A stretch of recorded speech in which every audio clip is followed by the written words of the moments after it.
The IRS wants to end a game of financial hot potato.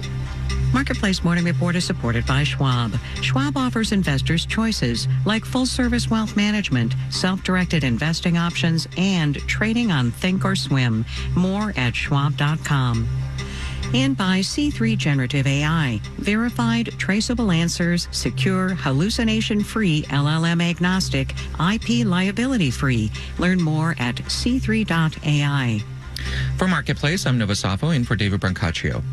Partnership basis shifting. Sounds complicated, but the IRS says for many high-income earners and big businesses, it's simply a tax dodge. The process involves using various legal entities, which often exist only on paper, to move assets around. The goal is to avoid a big tax bill. The agency is proposing new rules to essentially end the practice. Marketplace's Stephanie Hughes explains. Businesses own certain things like equipment that qualify as tax write-offs. They also own assets like land that can't be written off. The money each of these things cost is what's known as its tax basis. And some businesses will shift that basis from one asset to another to lower their tax bills. It is a scheme. U.S. Deputy Treasury Secretary Wally Adeyemo says the government is going to go after people that do this. This is something that can only be pulled off, frankly, by the wealthiest of wealthy taxpayers because it takes an army of accountants and lawyers to set up this type of partnership structure. So the government will be collecting more information about partnerships above $5 million. Matthew Gardner is with the Institute on Taxation and Economic Policy. So what they want to do is more closely examine these basically illegitimate transactions to identify the ones that have economic substance and the ones that don't. By closing this loophole, the Treasury estimates it could raise more than $50 billion over 10 years. I'm Stephanie Hughes for Marketplace. The Commerce Department's May retail sales report just came out. Sales increased just 0.1%, less than forecast. April's figures were revised down to a slight decline. The tepid numbers suggest consumers are pulling back a bit, which could help cool the economy and inflation. Still, Wall Street is unimpressed. Let's do the numbers. In pre-market trading, Dow and S&P futures are essentially flat. NASDAQ futures are up. Well, actually, they're flat too now. The 10-year Treasury yield is down, though, after that report. It's at 4.25%. Marketplace Morning Report is supported by Amazon Business. From small business to big enterprise and everything in between, Amazon Business helps simplify the supplies buying process. Amazon Business, your partner for smart business buying. And by Progressive Insurance. The Name Your Price tool provides a range of coverage options. Progressive.com. Price and coverage match limited by state law. It's Pride Month, and this coming weekend there will be street festivals or parades in Nashville, Cincinnati, Chicago, and Denver, and that's just in the United States. These events are tourist draws, and they often happen in so-called gayborhoods, parts of cities where LGBTQ people congregate for safety and community. Alex Bitterman has been studying how these neighborhoods are evolving, including the economic changes reshaping them. Professor Bitterman teaches urban design at the State University of New York and joins us now.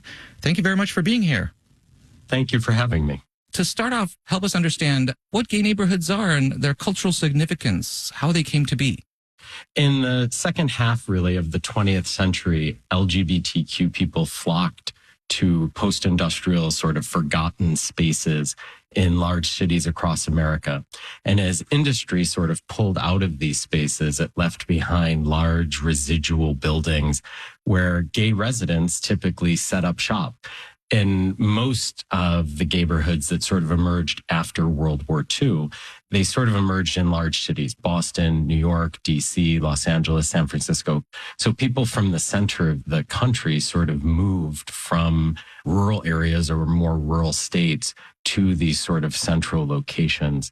It's been certainly decades since World War II, and I'm wondering how you'd describe the change in those neighborhoods. As different challenges presented to LGBTQ people, for instance, the AIDS pandemic in the 1980s, helped to sort of give rise to gay neighborhoods as they became the epicenter of the fight and the struggle, not just for civil rights or for the rights of good health care, but for very basic human rights. And now some of these neighborhoods have evolved and have become some of the most valued areas of the cities in terms of real estate and really the demand for inclusive and very high quality communities. Is that because of the broader trends of gentrification and affordable housing shortages, et cetera, that all cities are seeing broadly, or is there a more specific reason? Really, ultimately, LGBTQ people, as we moved into these neighborhoods, put in a lot of blood, a lot of sweat, a lot of tears to build these neighborhoods and to make them places where we felt safe. And as heteronormative people became visitors to these spaces more and more, what we found is that they too wanted to live in safe, happy communities. And that helped to sort of hyper gentrify, if you will, the real estate values in some of these neighborhoods. However, the interesting thing is the sort of ripple effect of that has had interesting ramifications, both for our research as well as for the LGBTQ people that have been pushed out of these neighborhoods. Don't leave us in suspense. What are those ripple effects? Those ripple effects are actually very exciting. Now what we're seeing is LGBTQ people that are moving away from cities and reclaiming some of the disused or in some cases abandoned rural and suburban spaces. So what we've begun to see, especially fueled after the COVID pandemic, is a push toward sort of an LGBTQ or a gay regionalism.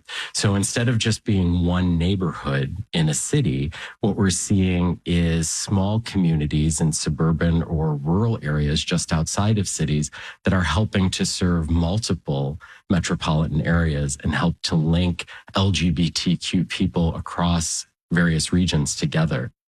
Interesting developments. Alex Bitterman is professor of architecture and design at the State University of New York and author of The Life and Afterlife of Gay Neighborhoods. Thank you so much for joining us. Thank you for having me.